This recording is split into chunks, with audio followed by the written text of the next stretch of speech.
En primer lugar, por la amistad que nos une con mi querido hermano Luis, hemos transitado, literalmente transitado el tránsito de Viva para ir a Comas, ida y vuelta, esos trayectos que se hicieron cortos por todas las historias que pude escuchar de la forma como el Señor usa a nuestro hermano Luis. Desarrollamos a través de esos cortos tiempos, pero muy intensos, la bendición de poder disfrutar de ver lo que el Señor es capaz de hacer cuando alguien está dispuesto a ponerse en las manos del Señor, y eso me alegra muchísimo. Y estar aquí en este congreso, en la primera ocasión en la que la iglesia de Santa Anita está como parte del congreso del MED global, pues es para mí un privilegio. Sin duda que cuando pasen los años en la historia vamos a aparecer todos ustedes, y también el Señor me va a dar el privilegio de estar acá. Pero mi corazón no esperaba tanta emoción el día de hoy de encontrarme aquí con el grupo Osana. Hace algunos años, en el año 2006, cuando era presidente de Comimam, tuve el privilegio de poder compartir con ellos la emoción de celebrar el Congreso. Tuve la responsabilidad de organizar el Congreso, y parte de lo que el Señor puso en mi corazón es llevar al grupo Osana para que fuera el que llevara la música para ese Congreso. Así que vernos cantar acá es un regalo del Señor. Verdaderamente me volvieron a las lágrimas de recordar todas esas emociones.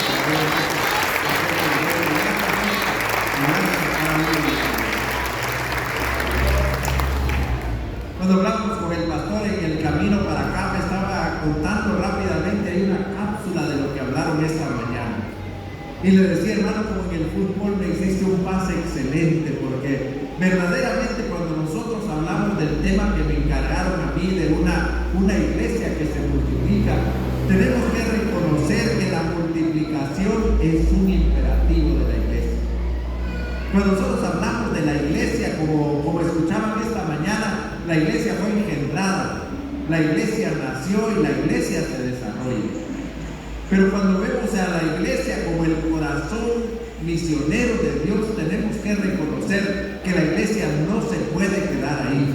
La iglesia necesita crecer, la iglesia necesita multiplicarse.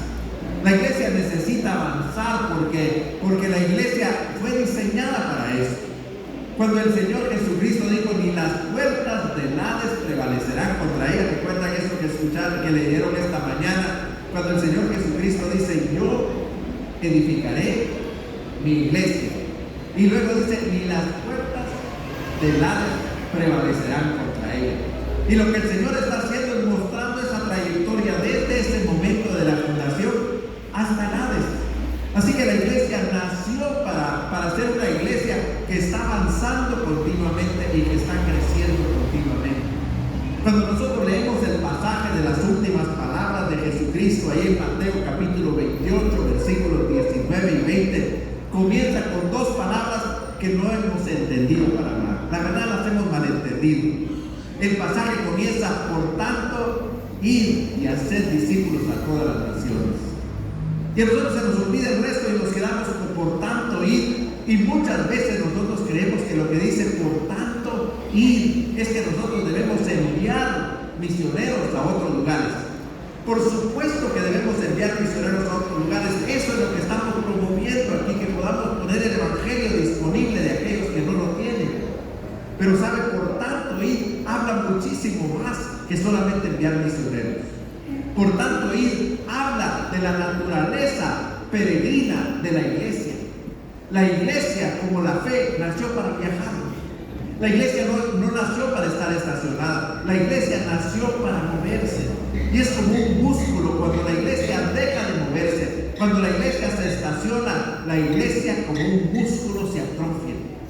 La iglesia entonces deja de funcionar y sus músculos y ese desarrollo se interrumpe, ese desarrollo del que hablaban esta mañana. Si la iglesia no se comienza a multiplicar, entonces se atrofia en el proceso del desarrollo. De pronto nos damos cuenta nosotros que algo no comienza a funcionar, y así como un río, cuando el río se detiene y el agua ya no comienza a avanzar, el agua comienza a descomponerse. Hermanos, el imperativo de la iglesia es un imperativo para crecer. Pero lo interesante es que la iglesia crece no por causa de la iglesia, sino por causa del evangelio. Cuando vemos el pasaje de la escritura, pues pareciera que eso del crecimiento de la iglesia es una teoría moderna. Se habla mucho del crecimiento y por ahí en los años 60, 70 y particularmente en los años 90 estuvo en auge el movimiento del crecimiento. Una combinación de la teología y de las ciencias sociales para saber qué es lo que una iglesia debería de hacer para crecer. Como que estuviéramos descubriendo el agua azucarada. Cuando nosotros vamos a la escritura y vemos particularmente en Hechos capítulo 2, nosotros damos cuenta que en ese momento en que la iglesia se establece, en ese momento en que el Espíritu Santo viene sobre la iglesia comienza a crecer. ¿De qué otra manera podemos nosotros explicar que 120 discípulos timoratos se reúnen a desayunar y en la noche se reúnen a cenar 3.120 de ellos? Un crecimiento explosivo. El Espíritu viene, la palabra se predica con autoridad y 3.000 personas se suman a esos 120 y la iglesia llega a 3.120 en solamente un día. Unos meses después la iglesia ya ha crecido a 5.000 solamente cuando hablamos solamente de los varones. Así que la iglesia nació para avanzar, la iglesia nació para crecer.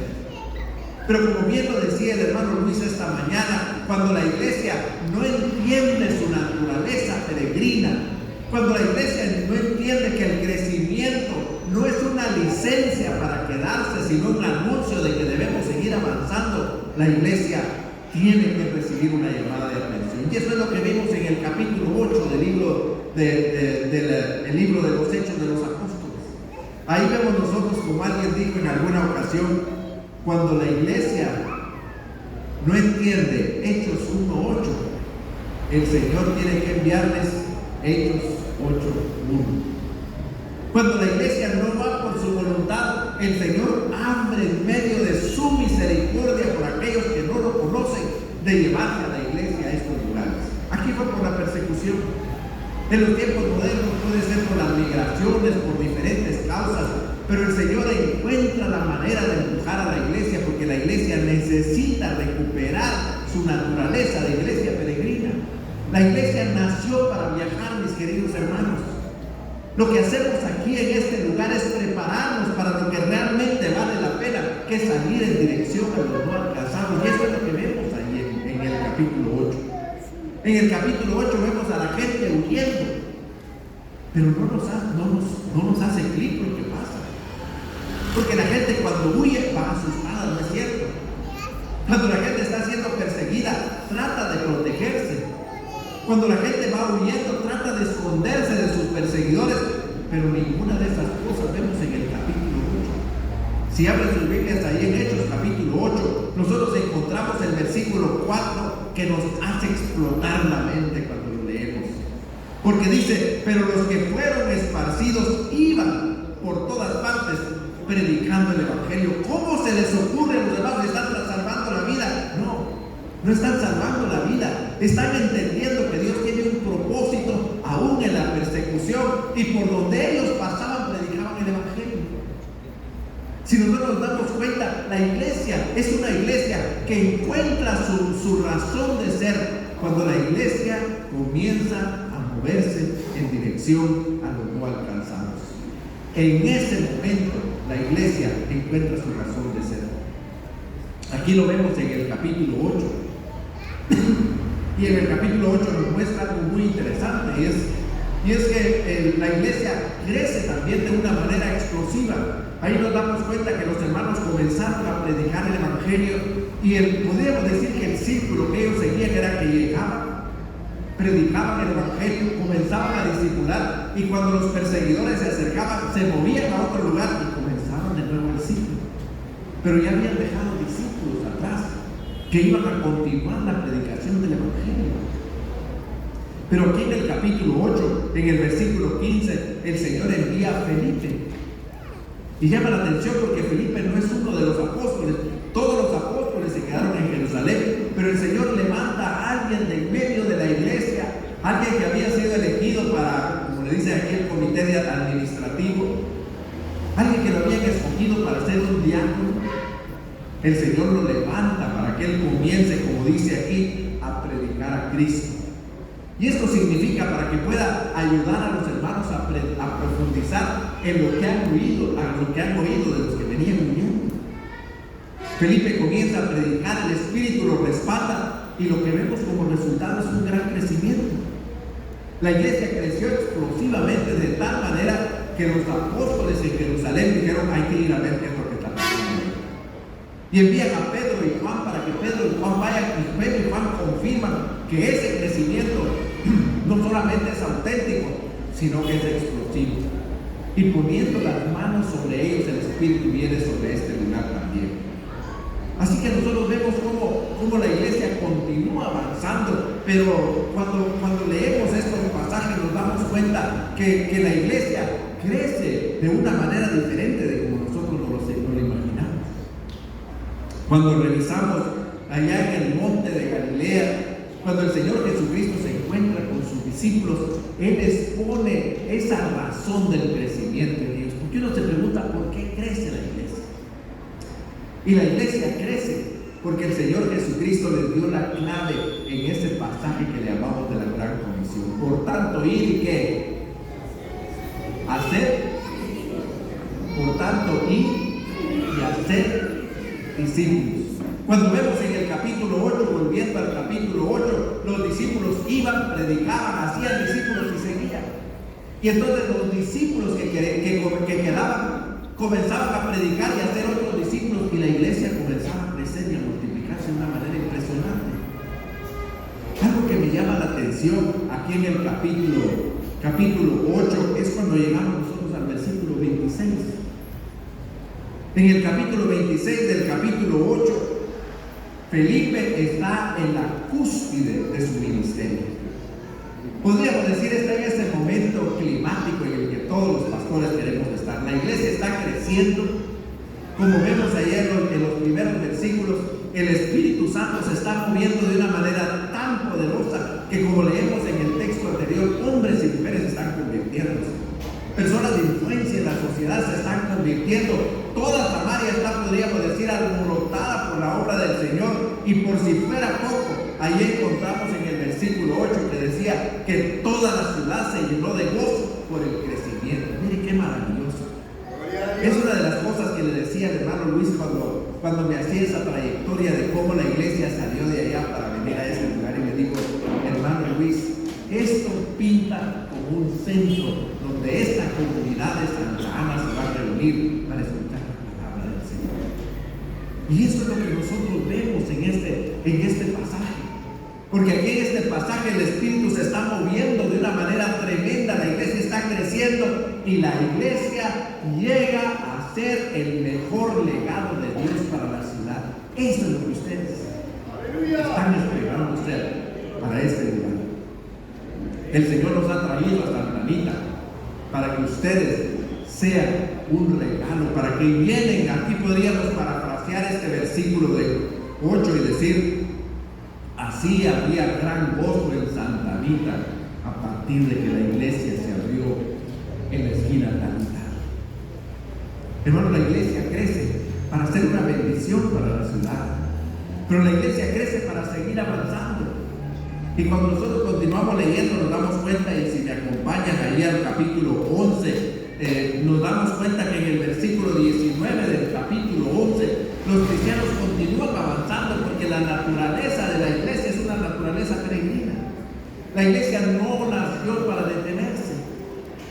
Cuando vemos nosotros aquí en este pasaje, dice: ahora bien, los que habían sido esparcidos a causa de la persecución que hubo como motivo de Esteban, pasaron hasta Fenicia, Chipre y Antioquía, no hablando con nadie la palabra, sino solamente con los judíos. Pero había ellos varones de Chipre y de Cirene, los cuales cuando entraron a Antioquía hablaron también a los griegos, anunciando el evangelio del Señor. Los hermanos no se detienen porque los perseguían, pero después ya no se detienen porque les entra la pasión de ver cómo el Espíritu Santo se está moviendo en medio de ellos para llevarnos como testigos del Evangelio a cada uno de los lugares donde van. Así que ya no se quedaron solamente en Samaria, sino que se movieron también a Chipre, y de Chipre se fueron a Antioquía, y en Antioquía comienza el crecimiento de esta iglesia que hemos estado estudiando, que estaremos estudiando durante este congreso de Medio Lugar. Así que la iglesia ha nacido para crecer. La iglesia, podríamos decir que crece por naturaleza. Cuando la iglesia entiende que su naturaleza es una naturaleza peregrina. Pero ¿cómo crece la iglesia? Bueno, la iglesia crece por el discipulado. La iglesia no crece por una campaña evangelística. La iglesia no crece porque nosotros hacemos un templo más grande. La iglesia crece por el discipulado.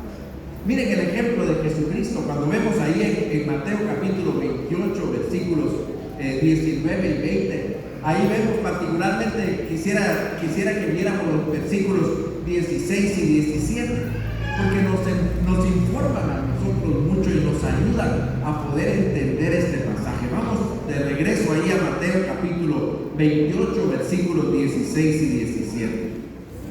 Dice: pero los 11 discípulos se fueron a Galilea, al monte donde Jesús les había ordenado, y cuando le vieron, le adoraron. Pero algunos que dudaban. Miren el mensaje de: por tanto, vayan y hagan discípulos de todas las naciones. El Señor no se lo dio a una multitud. El Señor se lo dio a ¿cuántos? A 11. ¿Se imaginan? Después de un ministerio de 3 años, el Señor termina con 11 de los 12 que tenía. Y no solamente 11, sino que estos 11 llegan con un sentimiento de fracaso. Porque en el momento más crucial, cuando el Señor Jesucristo necesitaba de ellos, todos salieron huyendo. Cuando en aquel lugar, en el huerto, vienen a tomar al preso al Señor Jesucristo, todos salieron huyendo. Uno de ellos incluso lo tomaron de sus ropas y se libró de las ropas y salió huyendo desnudo. El único que acompañó al Señor a este lugar del crimen lo negó, y no una, ni 2, sino 3 veces. ¿Cómo cree usted que llegaron los 11 a este lugar? Llegaron con ese sentimiento, con el corazón estrujado, con la cara colorada de la vergüenza, diciendo: Señor, ¿cómo quieres que nosotros sigamos contigo si te fallamos? Adicionalmente tenían dudas, y eso dice: cuando le vieron, le adoraron, pero algunos dudaban. ¿De qué dudaban los discípulos? No dudaban de que el Señor fuera el Hijo de Dios, para nada, porque dice que cuando lo vieron, le adoraron. Y ellos tenían muy claro que solamente se puede adorar al Señor, al Dios de los cielos. ¿De qué dudaban entonces? ¿Dudaban de su muerte y su resurrección? Por supuesto que no, porque el Señor Jesucristo les había mostrado las huellas de sus manos e incluso había metido la mano en su costado. Así que ellos sabían que Él había muerto y entregado la vida por nosotros y había resucitado con poder de en medio de los muertos. ¿De qué dudaban los discípulos?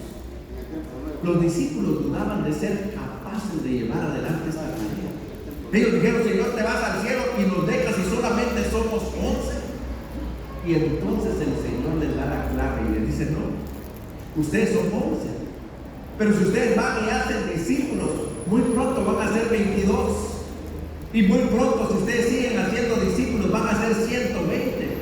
Y como el Espíritu Santo va a venir sobre ustedes y va a descender y les va a dar poder, ustedes van a llegar a ser 120, y de 120 van a llegar a ser 3,000, 120, y de 3,000, 120, 5,000. Y cuando nosotros vemos la progresión del cristianismo, en solamente 300 años, aquellos 11 que el Señor les entregó la comisión en el monte de Galilea, llegaron a ser 33 millones, que era más del 56% de la población romana, en solamente 300 años. Un crecimiento explosivo. Cuando nosotros leemos la historia y se ha oído de Constantino, se dice que Constantino favoreció a la iglesia para que creciera. Nada que ver, como dicen los jóvenes ahora. No, lo que Constantino hizo fue aprovecharse de la situación que la mayoría del imperio romano profesaba a Jesucristo como su Señor, aún en medio de persecución. Se imagina, en 300 años toda la población del imperio o del mundo conocido en aquel tiempo llegó a conocer al Señor Jesucristo como su Salvador, y todo comenzó con ¿cuántos? Con 11. ¿Cuál fue la clave? La clave es el discipulado. Pero el gran problema que nosotros tenemos en este momento es que nosotros creemos que el discipulado es un programa. Y creo que nosotros hemos olvidado que producir un cristiano maduro es mucho más que evidenciar la conversión. Convertirse es un evento, pero un evento que nos abre para un proceso de desarrollo en el cual nosotros necesitamos llegar a ser auténticos discípulos. Y en este proceso, el gran problema que nosotros tenemos es que creemos que el discipulado es un programa. A veces escogemos tal y cual libro y después de 3 elecciones nosotros creemos que ya somos discípulos.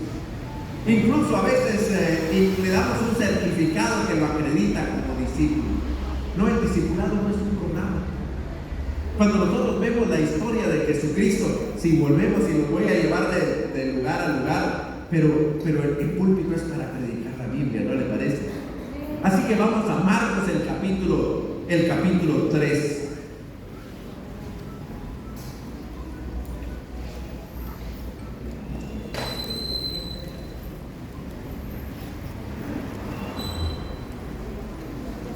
Aquí nosotros en este pasaje tan especial vemos la forma como el Señor Jesucristo elige a los discípulos. Y ahí en el capítulo 3, versículos 13 y 14, leemos lo siguiente, y dice: y después subió al monte, y llamó así a los que él quiso, y vinieron a él. Y escogió a 12 ¿para qué? Lean con cuidado, dice 12 ¿para qué? Primero, para estar con él, y luego para enviarnos a predicar. Mire, ahí comienza el Señor Jesucristo a desarrollar en la mente de sus discípulos el entendimiento de qué es el discipulado. El discipulado para el Señor Jesucristo no fue un programa de 2 lecciones. No dijo, bueno, nos vamos a ver de 7 a 8 de la mañana por las próximas 13 semanas y al final ustedes ya van a ser discípulos. No. El Señor durante 3 años, los tuvo con él. El Señor permitió, en primer lugar, que ellos pudieran conocerlo, que supieran quién es Él y cuál era el propósito de su venida. El Señor permitió que ellos lo acompañaran, que vivieran con Él, que comieran con Él, que durmieran en el mismo lugar donde Él dormía, ahí a ver, en donde encontraba lugar para dormir, como dice la misma palabra. Pero el Señor también, cuando muere Lázaro, el Señor permite que ellos vean que Él sufre, que llora. Hermano, ese es el discipulado. Cuando nosotros nos acercamos a las personas y decidimos invertir nuestra vida en ellos, cuando les dejamos ver cómo somos, para que ellos sepan cómo nosotros somos auténticos seguidores de Jesucristo. Eso hizo Jesucristo con sus discípulos. Cuando vemos nosotros en Lucas particularmente, si vamos ahora al Evangelio según San Lucas, así que este va a ser como un esgrima bíblico esta noche. Cuando vemos las dos cosas, para estar con Él y para enviarnos a predicar. Y ahí en Lucas capítulo 8, versículo 1, nosotros nos damos cuenta cómo el Señor Jesucristo fue fiel a su plan. Les dijo a sus discípulos, bueno, vénganse, van a estar conmigo durante 3 años y van a estar conmigo para conocer qué significa ser un auténtico discípulo. Y luego estarán listos para salir. Y en el capítulo 8 dice, y aconteció después que Jesús iba por todas las ciudades y aldeas, predicando y anunciando el evangelio del reino de Dios, y los 12 estaban con él. Ahí está la primera parte. Y cuando vemos nosotros lo que pasó durante ese tiempo que estuvieron con él, en el capítulo 8 nos damos cuenta, nosotros si seguimos la vista, ahí vemos los títulos y los eventos que pasaron. En este capítulo 8 podríamos decir que es una síntesis de ese trabajo del Señor Jesucristo discipulando a sus discípulos. Lo que el Señor Jesucristo hizo fue mostrarles a los discípulos para qué los había llamado. Cuando seguimos la trayectoria, lo primero que encuentran es la parábola del sembrador, y en la parábola del sembrador les cuenta la historia de que Él los ha reclutado para sembrar, para llevar la semilla del Evangelio hasta lo último de la tierra. Pero también el Señor les muestra, ya a partir del versículo 22, cuando entran en esta tempestad, que Él tiene poder sobre las fuerzas de la naturaleza. Cuando salen de esta tempestad y llegan ahí a Gadara, donde a la tierra de los gadarenos, se le enfrenta un endemoniado cuyo demonio le llamaban Legión, se llamaban Legión porque eran muchos. El Señor lo confronta y le muestra que tiene poder sobre todas las fuerzas del enemigo, sobre los demonios. Pero luego llegamos nosotros al capítulo 40 y nos encontramos dos escenas. La primera de una mujer con 12 años con un flujo de sangre, a la que el Señor de una manera poderosa y sobrenatural sana. Y luego vemos a una chica de 12 años que se muere en este trayecto del Señor hacia su casa. Pero el Señor la resucita y les demuestra a los discípulos que Él tiene poder sobre las fuerzas de la naturaleza, que Él tiene poder sobre los demonios, que Él tiene poder sobre la enfermedad y que Él tiene poder sobre la muerte. Así que el estar con Él les permitió a los discípulos conocer quién era Jesucristo y cuál era el propósito de su venida. Ese es el discipulado. El discipulado no es enseñar, no es compartirle información a una persona, sino tomarla de la mano para que me acompañe en esa jornada para conocer más y más de Cristo, para que yo esté listo para el siguiente paso. Y el siguiente paso lo encontramos en el capítulo 9 del Evangelio según San Lucas. Dice: y habiendo reunido a sus 12 discípulos, les dio poder y autoridad sobre todos los demonios y para sanar enfermedades, y los envió a predicar el reino de Dios y a sanar a los enfermos.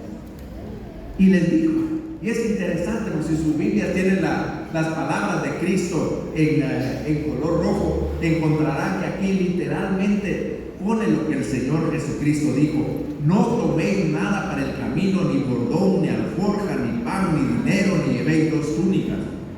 Y en cualquier lugar de la casa donde entréis, ahí quedaos, y de ahí salid.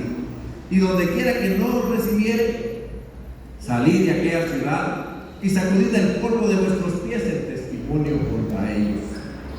Lo que el Señor Jesucristo hace luego de que ellos han estado con Él es enviarnos a predicar. Y esto, hermanos, es algo que debemos entender.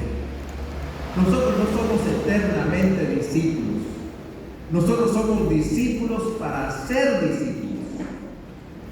Podríamos preguntarnos nosotros, ¿cuándo nosotros nos graduamos en el discipulado? Muy bien, la verdad nunca terminamos de aprender. Pero ¿en qué momento nosotros podemos decir que ya somos discípulos? Piense por un momento. ¿En qué momento nosotros podemos decir que ya somos discípulos? Porque esta es la pregunta que sin duda ustedes están haciendo en la mente. ¿Yo soy un verdadero discípulo? ¿Realmente alguien me ha discipulado? Bueno, la respuesta a esta pregunta es: ¿cuándo yo sé que soy discípulo? En el momento en que yo estoy discipulando a algunos amigos. En ese momento yo puedo decir que soy discípulo. Así que no soy discípulo cuando termino las 2 lecciones, no soy discípulo cuando termino el seminario, no soy discípulo cuando sé mucho acerca de la Biblia, aunque todas esas cosas tienen su lugar y son muy buenas. Pero cuando hablamos de discipulado, la graduación del discípulo es el momento en que el discípulo comienza a discipular. Es como cuando alguien dice: miren, yo soy líder, yo soy un líder muy reconocido. La gente le dice: pues muéstrame dónde están tus seguidores. Pero si nadie te sigue, pues no eres líder. Lo mismo sucede con el discipulado. Muchas veces nosotros decimos: yo soy un discípulo de Jesucristo, quiero ser un discípulo de Jesucristo. A veces preguntamos: ¿quieren ser discípulos de Jesucristo? Y todos levantamos la mano y decimos: queremos ser discípulos de Jesucristo. Y el Señor Jesucristo les dice: muéstrame tus discípulos. Hermanos, una iglesia que crece es una iglesia que tiene discípulos. Y los discípulos tienen discípulos. Esa es la constante que nosotros encontramos. Si pudiéramos encontrar una fórmula para el crecimiento, diríamos que la fórmula del crecimiento es una iglesia que hace discípulos y que los discípulos están discipulando a otros, porque así ha crecido la iglesia a través de toda la historia. Cuando la iglesia se detiene, como nos ha sucedido en muchos países de América Latina, la iglesia se detiene, y cuando escarbamos nosotros y comenzamos a hacer a veces una autopsia de una iglesia muerta, a veces un diagnóstico de una iglesia enferma, siempre encontramos lo mismo: negligencia en el discipulado. Cuando una iglesia es negligente en el discipulado, comienza a declinar, comienza a enfermarse, hasta que la iglesia, como un organismo vivo, muere como comunidad. Y los miembros tienen que ir a buscar a otras comunidades donde puedan discipularlos. La clave que el Señor Jesucristo les dio a sus discípulos fue el discipulado. Cuando vamos de nuevo de vuelta a Hechos capítulo 14, particularmente cuando estamos nosotros viendo este proceso de cómo los discípulos allá en el capítulo 14 enfrentaron este desafío del discipulado, nosotros vemos en la vida del apóstol Pablo que él manifestó el discipulado de una manera práctica. Porque ya, pastor, ya estoy claro, yo tengo que ser discípulo, y ser discípulo significa que yo esté discipulando a otro, pero dígame cómo se hace eso, ¿no es cierto? Esa es la pregunta que nosotros tenemos. ¿Significa que yo tengo que darles clases? ¿Tengo yo que estudiar para enseñarles? Miren, cuando vemos nosotros el pasaje aquí en Hechos capítulo 13, nos damos cuenta del modelo del apóstol Pablo. Si la iglesia quiere crecer, si la iglesia quiere multiplicarse, necesita recuperar ese sentido del apóstol Pablo. Cuando nosotros vemos el primer versículo que nos enseña de esto, lo encontramos en Hechos capítulo 11, versículo 26. Miren lo que dice ahí, 11:26. Y se congregaron ahí todo el año con la iglesia, y enseñaron a mucha gente, y a los discípulos se les llamó cristianos por primera vez en Antioquía. Lo primero que vemos aquí en este pasaje particularmente es que el apóstol Pablo predicó un mensaje desafiante que desafió a las personas a transformar sus vidas. Esto es lo primero en el discipulado. El discipulado comienza con el evangelismo. Nosotros no podemos discipular a alguien que no cree en el Señor Jesucristo, porque el discipulado es una invitación a comprometer su vida de tal manera como le sucedió aquí, que la gente comenzó a darse cuenta que el poder del Espíritu los había transformado.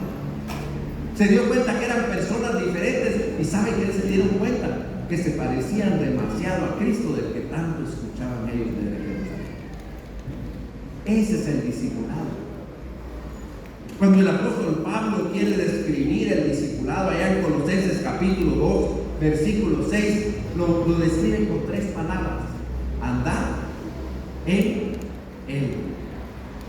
Andar en Él. ¿Y qué significa andar en Él? Bueno, la mejor ilustración que puedo encontrar es cuando nosotros estamos sentados a la orilla del mar, quizá un día donde se está metiendo el sol ahí en esos atardeceres tan bellos que hay a la orilla del mar, y ustedes lo tienen aquí a pasitos. Imagínense que está sentado y ve a su esposa o a su esposo y a su hijito que van caminando en dirección al mar y en dirección al sol. El padre va caminando delante y el hijo va intentando seguir las huellas de su padre y haciendo el esfuerzo por meter sus piecitos en donde ha dejado su padre las huellas en la arena. Pero cuando usted trata de ver, no los distingue a los dos. Solo ve al padre, porque la sombra del padre oculta al hijo, porque él está caminando exactamente en sus huellas, que no se distingue la diferencia. Ese es el discipulado. El discipulado es que cuando la gente lo vea a usted, no lo distinga, sino a quien vea es a Cristo. Eso es lo que significa el discipulado. Así que comienza con ese desafío a comprometer la vida a través de recibir al Señor y comprometerse a comenzar a crecer. Así que esto es lo primero que vemos, y luego lo vemos también en el capítulo 13, versículo 43. Ahí cuando el apóstol Pablo en Antioquía de Pisidia ha terminado de predicar el Evangelio y lo expulsan de la sinagoga, dice en el versículo 43, y despedida la congregación, muchos de los judíos y de los prosélitos piadosos siguieron a Pablo y Bernabé, quienes hablando les persuadían a que perseverasen en la gracia de Dios. Miren, el servicio no termina cuando termina. El tiempo, la iglesia no termina cuando termina el servicio. Ahí es verdaderamente donde comienza, cuando los discípulos comienzan a modelar su vida unos a otros y comienzan a crecer, y cuando se encuentran de nuevo pueden compartir lo que el Señor ha hecho en ese periodo en que las luces de la iglesia han estado apagadas y las puertas han estado cerradas. Y yo digo constantemente, y lo menciono en mi libro de la transformación de la iglesia, que lo más importante que la iglesia hace, lo hace cuando la iglesia no está reunida. En segundo lugar, la segunda cosa que el apóstol Pablo hace es invertir su vida en modelarles el significado de lo que significa, de lo que es un seguidor de Cristo. Usted podría decir, bueno, pero ¿qué voy a hacer con mis discípulos? Solo viva la vida cristiana e invítelos a ellos para que caminen con usted. El discipulado es una jornada de vida en la que nosotros invitamos a otros para que a medida que vayamos creciendo, ellos vayan entendiendo qué significa un seguidor de Jesucristo. Así que eso es el discipulado. No es que el pastor se ponga así y decir, bueno, vamos a comenzar un proyecto de discipulado, cada uno discipule a uno. Miren, yo he oído eso cientos de veces y nunca funciona. Porque no es algo que se dirige, es algo que sale del corazón. Si nosotros verdaderamente amamos al Señor, entonces nosotros comenzamos a discipular. La tercera cosa que me llama la atención del apóstol Pablo aquí en el capítulo 13 es en el versículo 43. Y allí en este versículo que acabamos de leer, y particularmente a partir del versículo 44, dice: al siguiente día de reposo se juntó toda la ciudad para oír la palabra de Dios. Pero viendo los judíos la muchedumbre, se llenaron de celos y rebatían lo que Pablo decía, contradiciendo y blasfemando. Entonces Pablo y Bernabé, hablando con denuedo, dijeron: a vosotros a la verdad era necesario que os hablase primero la palabra de Dios.